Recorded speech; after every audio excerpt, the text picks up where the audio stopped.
Hello and welcome to ADHD Mums. In this podcast, we tackle the tough, often unspoken realities of motherhood, neurodiversity, and mental health. Hello and welcome to ADHD Mums. Today we have another episode in the mini-series.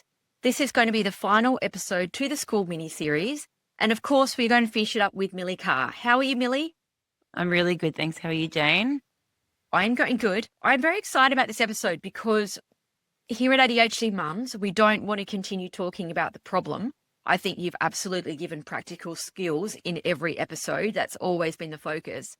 But in terms of moving forward, one thing I have never really seen or heard anyone talk about is what we can actually do moving forward. I think we all know that. Teachers, principals, the government seems to know that. But no one seems to know how can we start, what would make it better. Because I think if we could actually figure out what it is that we were asking for, we could put a dollar figure on it, and then we could somehow get to a point where we're like, well, this is actually a solution.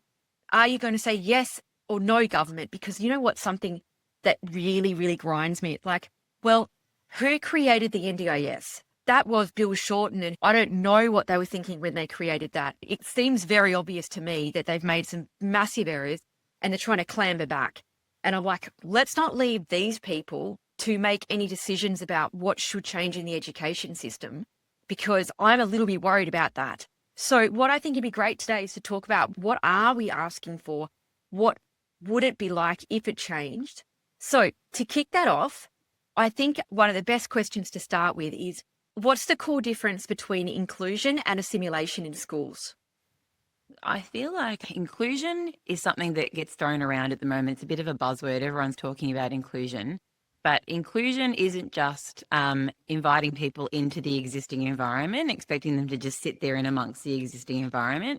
It's changing that environment so that everyone belongs and actually feels like they can do their best learning and their best work and everything in that space. And at the moment, inclusion is we keep sprouting inclusion, and schools will say that they're inclusive in nature, and then you'll have a student that is in the classroom that is potentially just being left there in the corner. They're included because they're in the classroom and they're part of the class list, but they're not really included in the daily activities. Their needs are not completely being met. And that's where we're having a lot of the other issues that we've talked about in previous episodes, because the inclusion isn't inclusion. It's actually let's just let people be in the same space, which is not inclusion. That's the assimilation. That's where we're just getting people to come in and we're not changing the environment for people. So if we're wanting true inclusion, we actually really need to think about the environment and what is the environment like, and is the environment something that's set up to benefit everybody, or is it an environment that's set up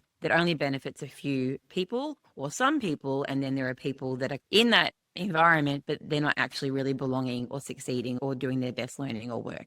And that's kind of the difference I make between those two things. And I think the inclusive word is being spoken about a lot. It's being said everywhere. Everyone's got inclusive practice and we've got inclusive schools and inclusive classrooms. But what does it actually look like? And it doesn't look like what people are talking about. It's not just having people there. It doesn't make it inclusive. Yeah, it's a great point. Technically, we've invited everybody. Yeah. If I have a wedding, I've technically invited my family, but I know that some people can't afford it. I'm going to have it in Bali. So I'm inadvertently inviting only the people that have got the money to afford it, which I've separated out from everybody else, but they're invited. It's not my fault they can't afford it. Yeah, definitely, Jane. Schools can't say no to having people enrolled in their school. They technically can't reject people from being in the actual space. However, it's only inclusive for the people that it actually works for. So it's inclusive if that environment actually works for you, well, then that is inclusive for you, but it's not inclusive if it doesn't actually work for the majority of people. And if you're in an environment that actually isn't catered or built to actually suit you, then it's not really inclusion. And that's I think, the big difference that we're talking about. So then when we talk about special education units, sometimes there's talk that they are not always the most progressive option, even though they're framed as a great option for some parents. What do you think needs to happen there? I'm talking and responding to this as a parent of a child that goes to a specialist school. So my son goes to a specialist school and has done so since he was in prep. He is currently in year 9. And the reason I made that decision, I am not really someone that agrees with having everyone separate. However, the environment, like we were talking about just before, actually isn't suited for him. My daughter came to my school, and that's a different kettle because it wasn't actually suited for her either, but she came to my school to look like she was more suited. My son just was not going to be catered for from the absolute get-go. He would have been sitting there. He would have just been sitting there doing nothing. And I've seen this happen before.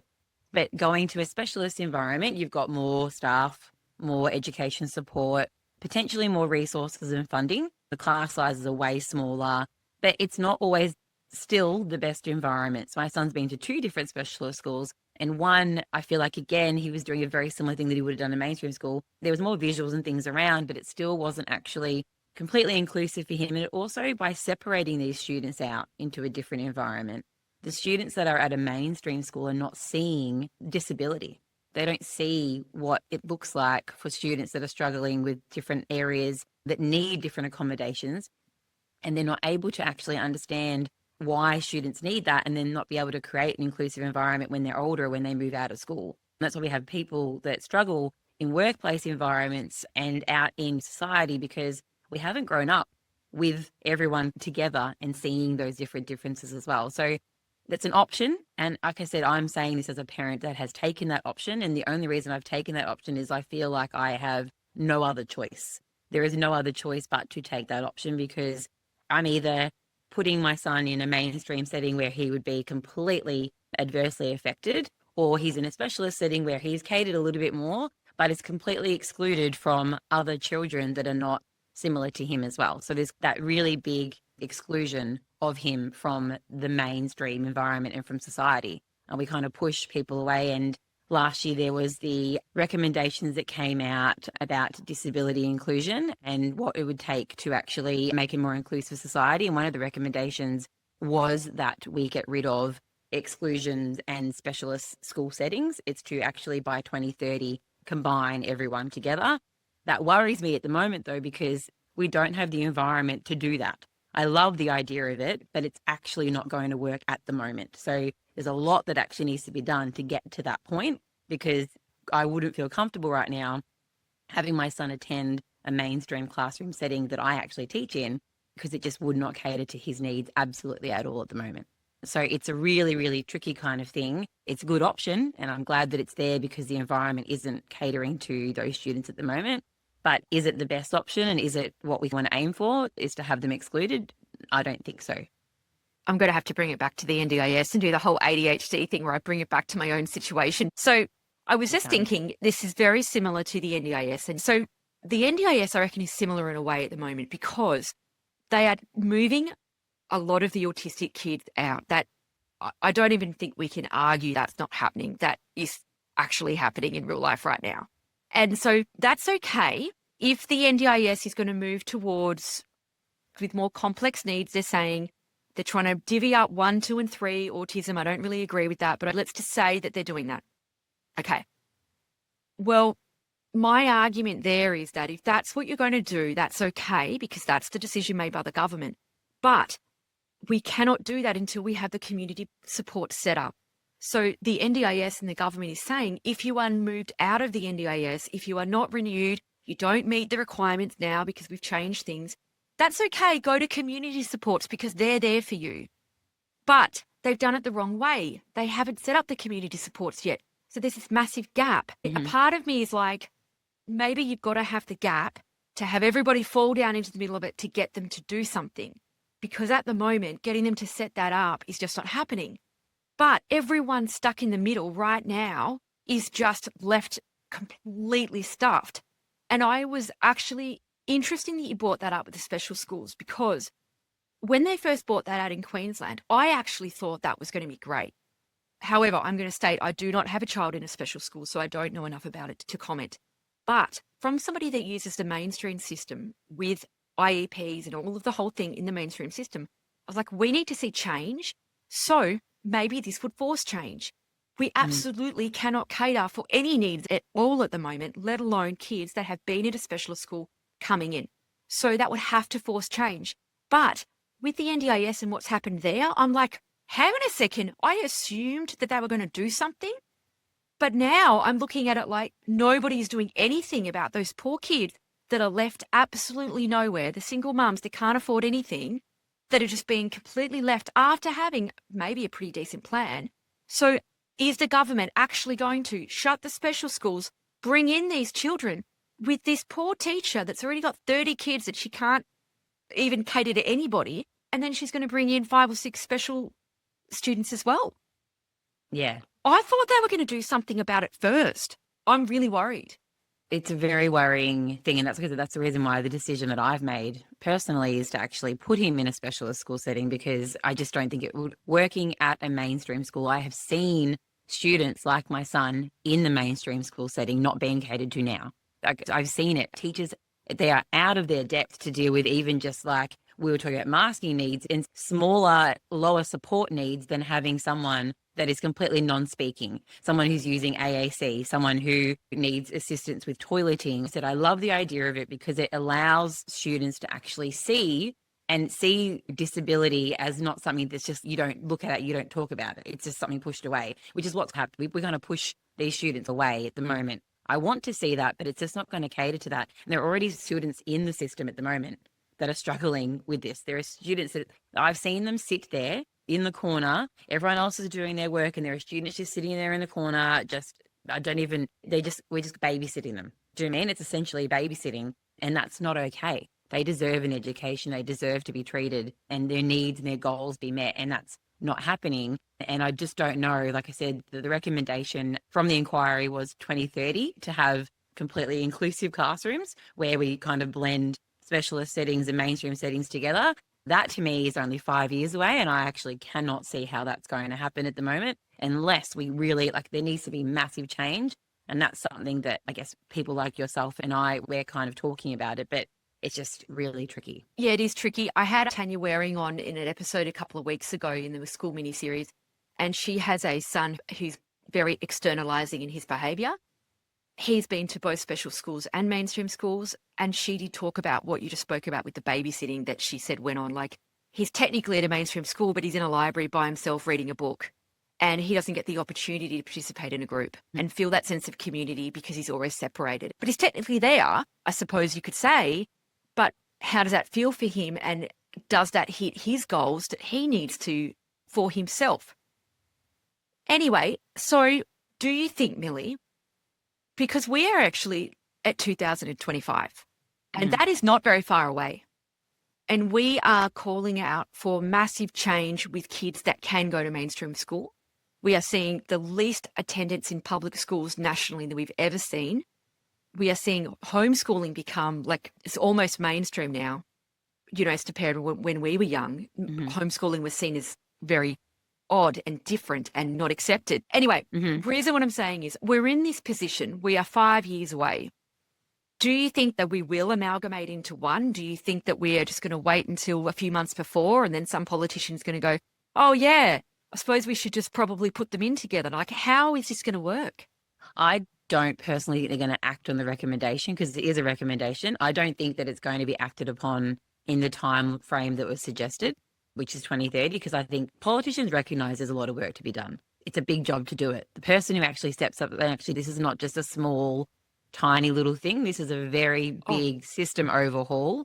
And I think there are people that are starting to recognise that, and I don't think the recommendation will actually be acted upon at this moment. I don't think it's going to happen by 2030.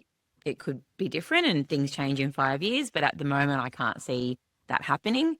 And I wouldn't want it to happen until the environment changed either, because I just don't think it's already hard at the moment for teachers, for students and parents. And then if you were to do that, it's a massive, massive thing. So I don't think actually it will happen at the moment, Jane.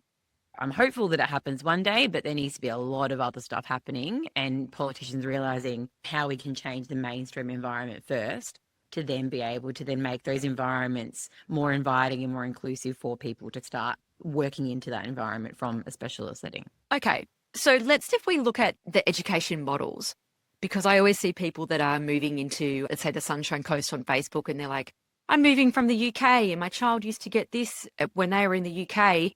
And where can I get that here? And there's a lot of negativity on those comments. And the poor woman who's moving in is, wow, because it's almost moved back because you're not going to get anything like that here. What education models do you think actually work, and why do we not see more of them here? The education models that really, really are coming out research-based and evidence-based that are actually being really beneficial for students are trauma-informed, strength-based practices, things that are looking at co-regulation, preventative practices, entire school culture of language that is more inclusive, thinking about play, thinking about students' interests, thinking about moving away from standardized testings and things like that. They're the kind of environments that we're understanding now that are actually very beneficial for students. The problem is, in order to move to those, it's quite expensive to go from what we've got currently at the moment to move into that. And a lot of schools are bound by policy, government, and what their expectations are of the education system. And a lot of education systems in different schools rely on data and their results from these standardized tests to actually say whether they're doing a good job or not, when we know that's actually not a true indication of what's actually really going on the ground. There are some really fabulous practices that are around, but different states have access to different things as well. And we spoke about, I think a couple of episodes ago, when we spoke, Jane, about, it depends on what postcode you're in, is what kind of environment you're going to have for your child. I can speak for Victoria myself because I am in Victoria, and different states are different. I have looked into the different states. Victoria have got a mental health menu, which has got different programs that are research-based that you can access publicly on the Department of Education website, that have different programs that you can access via school, and you can access it and use your funding to pay for the programs. One really great program that I absolutely love, and if anyone's listening has heard this before, the Berry Street education model is absolutely fabulous. It's trauma-informed and strength-based. They work on making sure we're building in brain breaks, thinking about our emotions and relationships, co-regulation, all of that fabulous stuff. It's very, very, very expensive. This is not a cheap program. This is a very research-backed program, and it's been research-backed by lots of research done at Melbourne Uni, but it's just very expensive. So in Victoria, teachers can pay through their funding to actually get their staff to actually do the training. Whereas in a lot of other states, you maybe wouldn't have the funding to be able to pay for it. It can cost thousands to get your staff trained in this, and then you have to have someone continuing the process of rolling it out and making sure it's going really well. So the funding and the expense of all of it is the biggest barrier, I think. A lot of schools are recognizing that these kind of practices are better, but it's just very expensive to put them in place, and to actually completely change and get teachers trained in these programs is very expensive. And so where does that program, where have you seen it before? It's an Australian-based program. Yep, it is Australian. It literally was founded by a professor from Melbourne Uni. It's been going, there are schools open in Victoria called the Berry Street School. So the actually school is where they've trialled it out to start off with. I can send you all this information, Jane, if you want, if people are interested in looking into that school and their practices, because you can access it as a parent yourself as well. You can access training and stuff through their website. They also have a book called Trauma-Informed Practices. It's really fabulous and really easy to digest. Even a school could buy that book for their staff and have that as be the start of the PD. But the actual PD from them, like I said, is quite expensive, but there is a lot of research backing. They've done lots of analyses and studies across multiple years to show that it actually is a really beneficial program. And it's one that I really enjoy and kind of use in my daily practice as well. So I can give you some information about that program because it can be accessed Australia-wide. It just can be varying price point for different states, because some states, no other state apart from Victoria, have a mental health menu where schools can pick research-backed programs to actually put into their school. There are programs every state use that are different and that the government recommend, but nothing that has like a choice, whereas Victoria, you've got like a menu that they can choose multiple different programs. It's quite a good resource. I can send that through to you too as well, Jane. Okay, so why can some schools operate a program like that? Is it a very expensive private school? How does it happen that one can be like that and one's not? It's how the school chooses to use their funding. So the funding that you receive through the government, every state operates separately in their education department. And so different schools, even in Victoria, that have access to this program and can use their funding to supplement this program to make it cheaper, they get to choose what they want. So it's not like they're mandated to choose particular programs. Public schools are choosing to use it. It's just that it's how you choose to use your funding and what your leadership team in your school want to actually run PDs for. So there's a lot of things that teachers and schools are focusing on, and it's where their focus is. A lot of teachers, schools are focusing on maths or literacy and don't always prioritize something that I think is a really, really important area, like getting this kind of training for the whole staff, which is recommended for the whole school to have this training, not just the teachers, the admin team and everything get this training. It's a 4-day training program. So that's the problem, I guess, with these kind of different education models. They sometimes are hard to access, which is why it's tricky. And you've got different schools that have zero awareness of trauma-informed practice, and you've got some schools that are doing really, really great things. So then do you think more schools would move over to a different model like that? Like, to be honest, I didn't even know there was different models. I just thought, I don't even know how this is going to work. Yeah, this is the reason why I'm coming on podcasts with you, like yours, Jane. We are trained in these things. We can see this stuff is working, and this is the things that we want to change with the government. I think I spoke about it a couple of episodes ago. The policies are there. They've got policies for inclusive practice, that they're going to have inclusive, they say in their policies, they're going to have trauma-informed inclusive practices, but the schools have no idea what trauma-informed practice is. If you go and ask your child's school, they may not even know what that even looks like, and they have no idea. And then you blend that with even knowing that, which is going to trauma-informed practice and strength-based practice helps students with the neurodiversity affirming practice as well. You need to have another element of that too, though, that we're seeing at school, where we're training teachers to understand the different diagnoses, the different things that might happen in the classroom, how to respond, and how there are some simple universal design for learning. So that's called UDL. I'm going to send you these things, Jane, so that all of your listeners can look into it.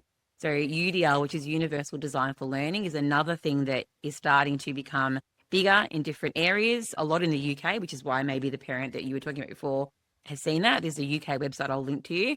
Universal Design for Learning is about creating the environment to cater to the majority of people. It's about making it universally having support, so you're not having to just put adjustments in for 5 different kids, because that becomes extra work for you.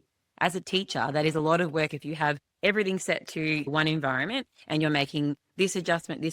But if you just make that adjustment across the whole classroom from the get-go, things like visuals, I'm talking about some like things that can be universally done, broken down instructions. They help students with ADHD, autism. We know the research shows us that our executive functioning needs that. Why does only 5 kids need to have that? Let's do it for everybody.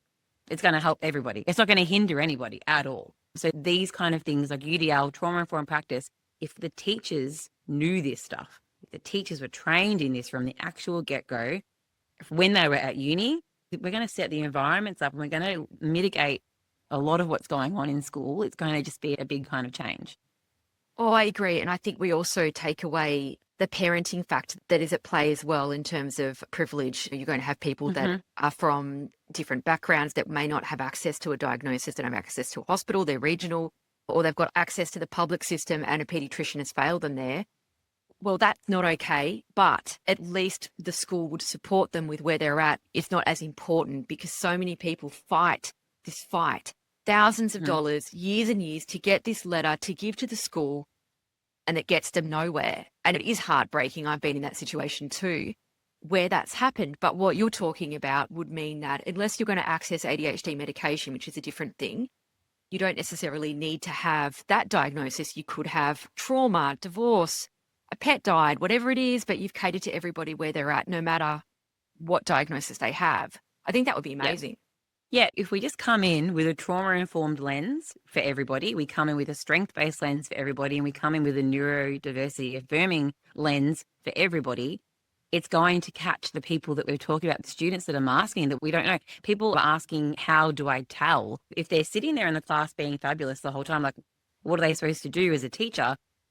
Put these things in place from the get-go, and then this will help them from the start. They're not going to be sitting there thinking, oh my God, I have no idea what's going on, because they're going to have a broken down list of instructions that everyone's got to help them. They're going to have a scaffolded example so that they can look to it and not just sit there and go, I have no idea what to do. They're going to have built-in breaks for their brain. I think every teacher needs to learn about how the brain works. We know that the brain, when it switches off and it flips its lid and our frontal cortex goes off, we can't talk to kids like that. But I've seen it happen because, again, they don't know. Teachers are trying to talk them off a ledge, and it's just making them explode bigger. Sometimes they're things that, like, once you learn, you go, oh my God, that makes so much sense. But a lot of the teachers don't know that, and we don't focus on building the teacher's capacity is the number one thing we can do to actually change the education system.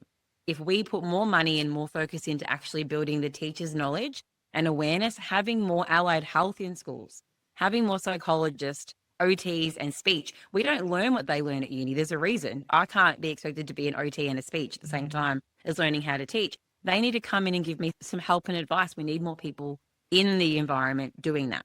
We need so many little things, more education support. So there's more bodies in the space, lower classes, like all of this is the things that need to happen.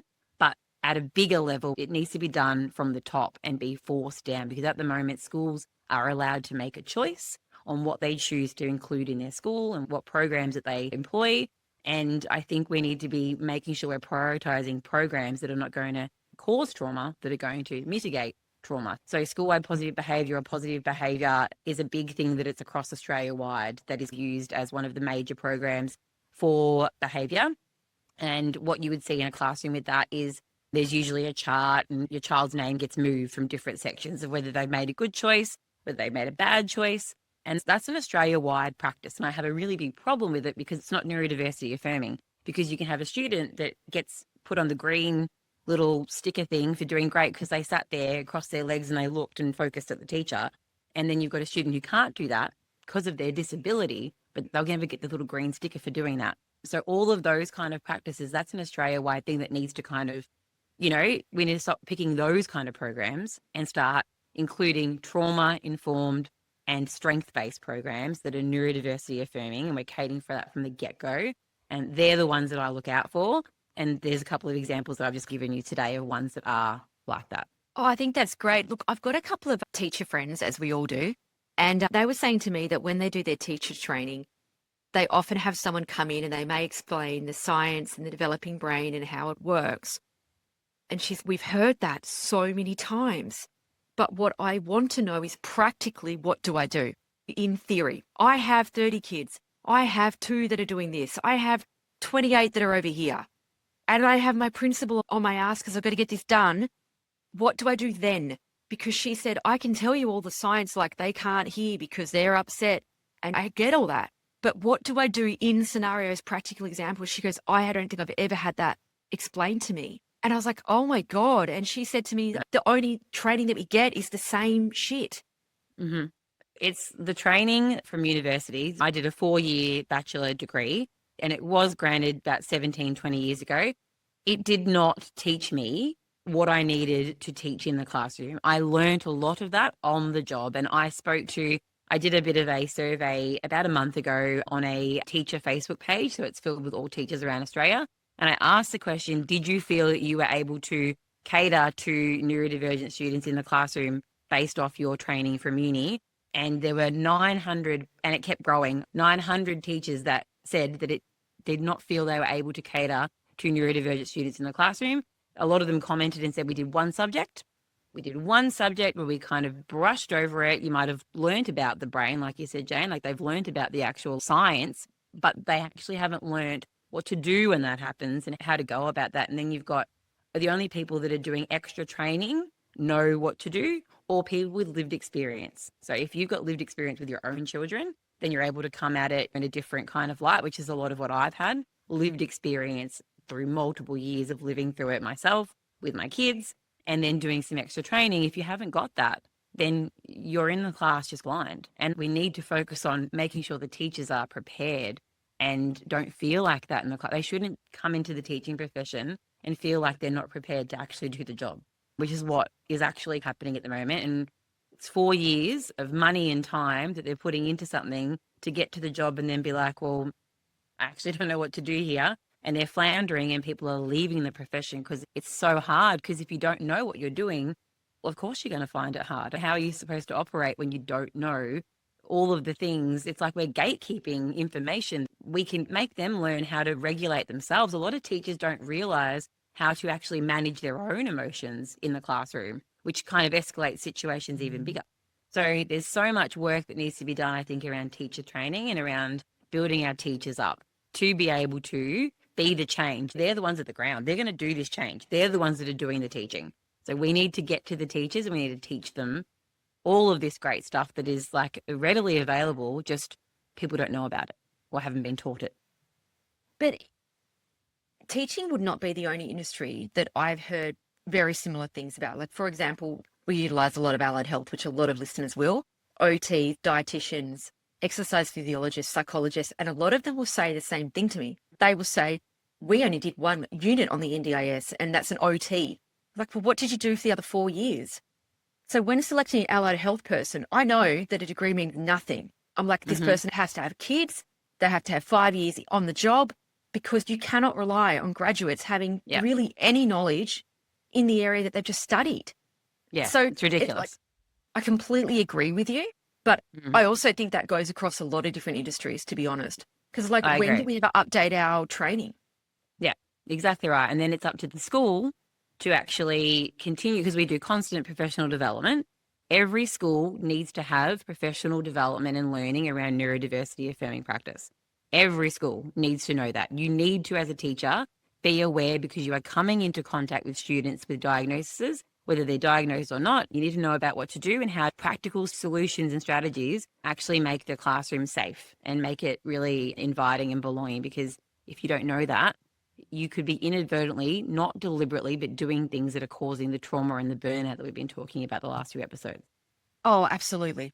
Okay, so when we think about moving forward as we wrap up this episode, what can we do, though, as parents in terms of actually creating change? What can I do today to make any kind of pressure to get something changing here? Do you think there's anything? Look, I'm really hopeful that if we speak our stories, the collective is bigger than just one voice. And we started the petition, Jane, where we've got people, we want to go to MPs, we want to write letters to MPs, we want to band together with stories, with evidence of the fact that it's not working. We can't let them just continue on unless we make a giant big sound about it.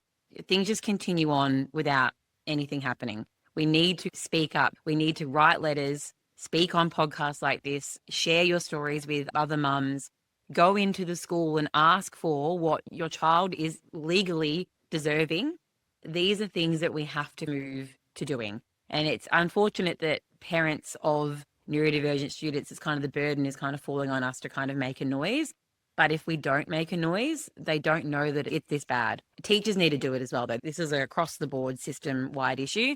Teachers and parents need to band together to make noise. We're not separate. It's not teachers versus parents. That's not the reason we're having issues, is coming from higher, not from either side. We need help. We need actual support to be able to cater to the students in my classroom. I need smaller numbers. I need more allied health. We need this stuff, and we need policy in place at an Australian level to make sure that state governments are doing it, because, Jane, every state is different, and some states are very poorly doing this. Some states, bare minimum, don't even have access to some of the things that we do in Victoria.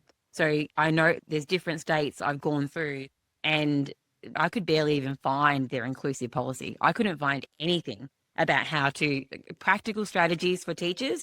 I couldn't find anything. If you go to the Victorian website, you can actually find things and strategies and actual things that teachers can actually use. Unfortunately, they don't go looking for it, but it is there. Whereas some states have nothing, absolutely nothing. So from higher up, we need to make a noise so the Australian government can actually mandate some things so that your state is actually doing what it needs to be doing for education and to make it inclusive and make it just a nice environment to be in, because it's so hard for both teachers, parents and students at the moment that teachers don't want to be in their profession. We're losing really good teachers because they can't keep bearing the brunt of a lot of this. A lot of teachers that are informed about this or that are doing extra work, they get lumped with a lot of the students that other teachers have trouble with, and that's not sustainable for them either. They can't have 5 or 6 students in their class when the other teacher who doesn't know anything and can't handle that has only got 1.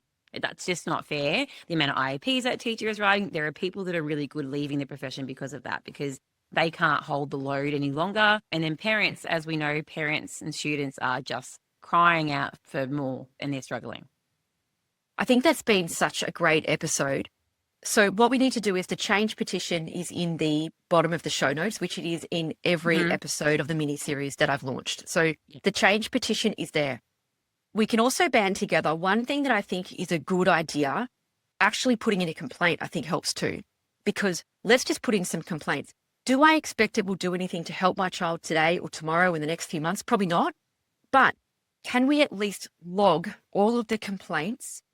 And I think if you're in a position where you have a child that may be expelled, what I think Tanya Waring says very well, because she's been on those behaviour management plans many times with her particular child, she says, let them expel them. Do it. Because she does not want to leave a school. She wants to be expelled because she wants it to come up on the numbers on how many children are being expelled. Because a lot of the schools don't want to own up to the amount of kids that they are expelling. So they'll put pressure and then the parent will remove their child first. It can feel a little bit nicer as a parent, I would imagine, to be the one going, look, we're not going to come here anymore anyway. It's like when you see a breakup happening and you're like, I'm just going to break up with you because I can see it coming. However, Tanya Waring believes to let them expel your child to add to the stats of the numbers of the kids that are being expelled by the mainstream system. If we just keep putting the complaints in and forcing them to expel rather than us leave, maybe that would influence the statistics a little bit. I love that idea, Jane, because the government bodies do look at statistics. Do you know what I mean? They're very concerned at the moment about the absenteeism rate, which is astronomically high and has grown so much in recent years. So they're concerned about that, but they do like data. So I feel like whatever we can do to get data, and the size of the problem needs to look big for them to do something. I'm worried about. That's the problem. We've got the education minister that you can write to, Jason Clare, but there's also a new minister that just come in out of the new federal election. There's now a disability minister as well. So together, there's two kind of ministers that they've got their foot in the door around this issue and need to be on top of it. And then you've got your state departments as well that you can contact as well, because they're the ones that can actually change your state's actual kind of system. I'm thinking Australia, though, needs to kind of act and realise that so much is happening in different states. And if you look into it, it's actually quite sad. So, yeah, we need to say something, do something, make a complaint, write forward, sign the petition, keep speaking about it like we're speaking about it.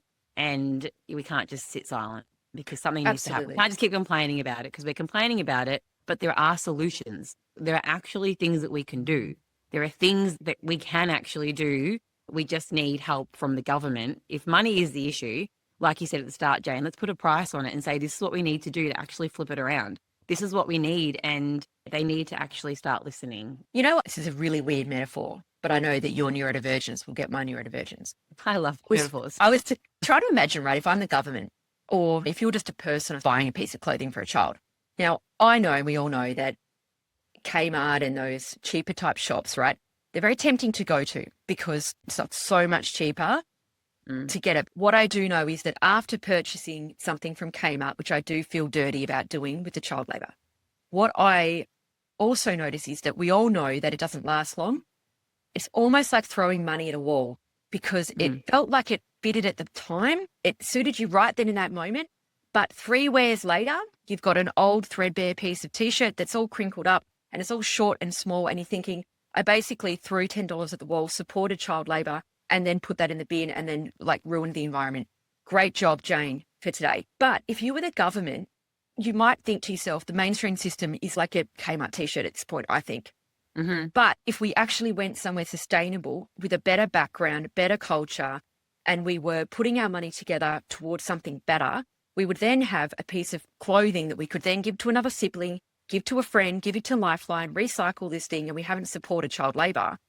But it does take, in that moment, a little bit more time to go to a different shop and a little bit more money to upgrade the T-shirt. Yeah. And so this is where I'm like, well, if you're going to spend the money on the Kmart T-shirt, government, why don't you just spend another 10 and get something that's sustainable that's actually going to work? Because we're creating so much damage. Could we not put more money in and at least get something good? I love that metaphor, Jane. I love it. And we keep doing the same thing because it's going to be hard. This isn't like a quick, easy fix. We can't just change it overnight. And there are people that are stuck in their ways, have been in the system for 30 years. It's going to take time. If the time isn't put into it, we just continue on the way we've been continuing on. The teachers will be gone. More students are going to be being homeschooled or having problems with wanting to go to school, experiencing trauma when they leave school. School shouldn't be that. It should be fun. Learning, neurodivergent people especially love learning. Like, we love learning. We love to find out about our favorite interests and learn and do new things. But we can't do that. The system that it is at the moment doesn't cater to everybody. There's a portion that is excluded, and it's not okay, and we need to make it cater to everybody. And you know what else? It isn't free. The taxpayers, us, we pay for that system. And so when someone was talking to me recently about having a private school and going to a private school and then you're paying for it, so, you know, they have to, you're the more the client and blah, blah, blah. And I was like, back up a second. We all pay for public schools. The taxpayers pay millions and millions and millions of dollars. We go into a system that is shit. So it's not this, we don't pay, we all pay. So why do we not have a better system? So I'm getting a bit ranty. But I'm like, I don't understand how they can get away with doing this to our children whilst we all just stand by, but it's not free, we pay. Yeah, exactly right. It's not. We're all paying for something that is not working.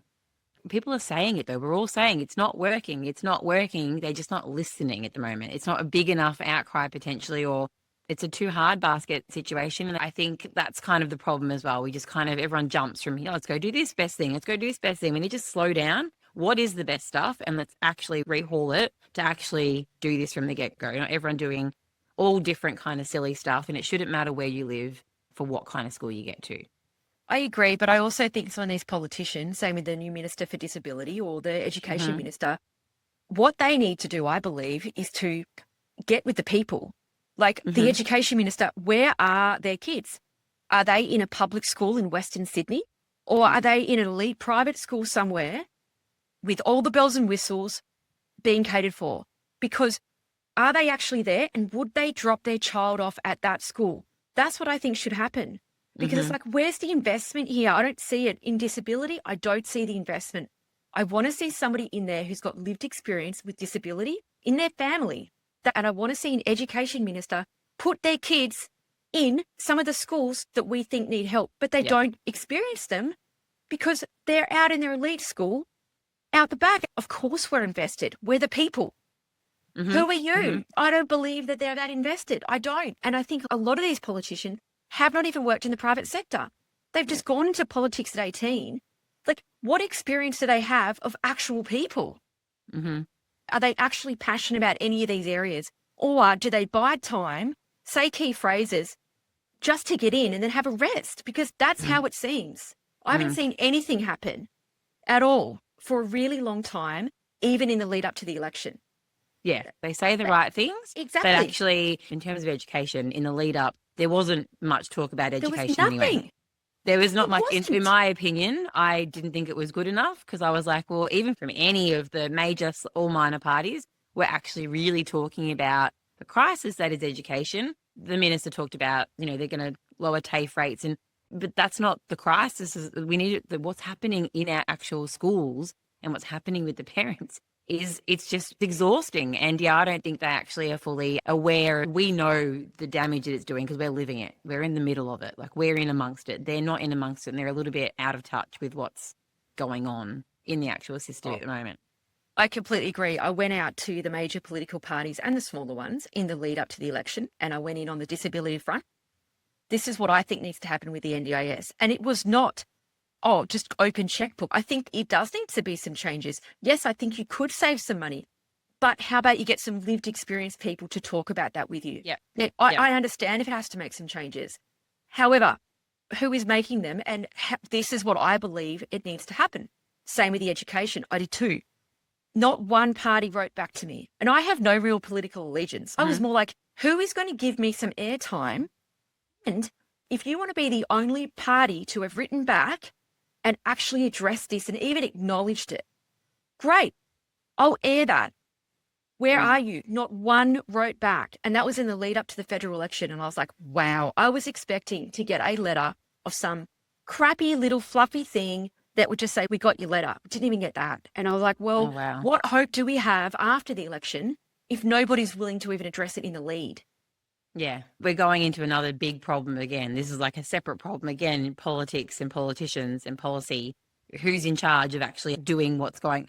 Do people in charge of sorting out the education system, are they aware, even the curriculum? We need some actual people that are in the ground in part of these kind of areas. Some like working parties that have parent voices, student voices, teacher, leadership, all different people coming together to work together on this. And I'm not sure that they're kind of getting all of the voices before making their policy. I can't obviously say for sure though. I don't know what they're actually doing. All I know is whatever's happening is not working and they need to change it because something needs to change because we are at breaking point at the moment. I think it's a breaking point now. It's happening. Like we're in the middle of it. It's like not happening in years. We are at the point where it is at breaking point.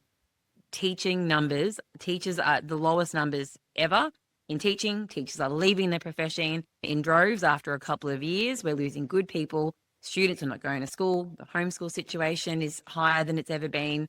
It's just broken. It's broken at the moment. It's only going to keep getting worse unless we actually do something. And look, the more voices we have, maybe they will listen. So the more sign our petition, the more that we have stories. How can you listen to a story about our children and what's happening to our children in the schools? And I can't see how they can't care. I mean, maybe they don't, but I'm hoping that the more we have those really like emotional stuff, this is what's going on. This is like stories. We're not just making this stuff up. Maybe it's not happening at your school, but other schools, like I know from my own experience, my school, I don't see as many of this, but still do. But then I keep hearing, sometimes I hear some stories, people email me about things and I'm just like, I can't even actually fathom that it's actually happening, that people are treating people this way, parents, students, teachers. It's just all not okay. So I don't know. The more we go, I'm really hopeful, Jane, that I've always been someone that wants to see the good in people. I think that neurodivergent people who are quite genuine and they have good intentions, it doesn't occur to them in the moment that the other person does not. So they're going in kind, good intentions. It doesn't occur to them that anyone else is going in any different. And I think that's what you're referring to. That you're referring to me. That is what I am like all the time. And I always am just like baffled by any response that isn't respectful, kind, and nice. And I just go in there going, surely people want to do the right thing. Surely people don't want people to be struggling and to be leaving and to be upset. But that's not the case, I don't think. The more I interact with different people, the more I go, oh, it's not, yeah. I can only talk to the people that actually kind of will listen, I guess. And the more we talk about it, that's all we can keep doing is talk about it, write letters, complain, put complaints forward, and advocate for our child. And hopefully the more we do it, the more voices, and hopefully someone's going to take some notice. I think you've made a great point. One of the reasons that I'm so passionate about the NDIS is because I have a jot form running and all I get in my inbox all the time is just horrific story after horrific story with the NDIS's treatment of children. What I think I need to do after this recording is to create the same thing in the jot form for schools. Yeah. We need to put them in the show notes and then we need to get these stories coming in because what you're talking about is right. And one of the reasons I did it for the NDIS is because people were blind to what was actually happening. And I was reading the DMs, reading the emails, and then someone would email me and go, you're creating fear.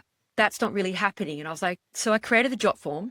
Now I have hundreds and hundreds and hundreds of parents, and I would never break confidence, but it's about data and creating a spreadsheet to then give to the NDIS minister. So what we need to do, the same thing, is create data. What do you think about that?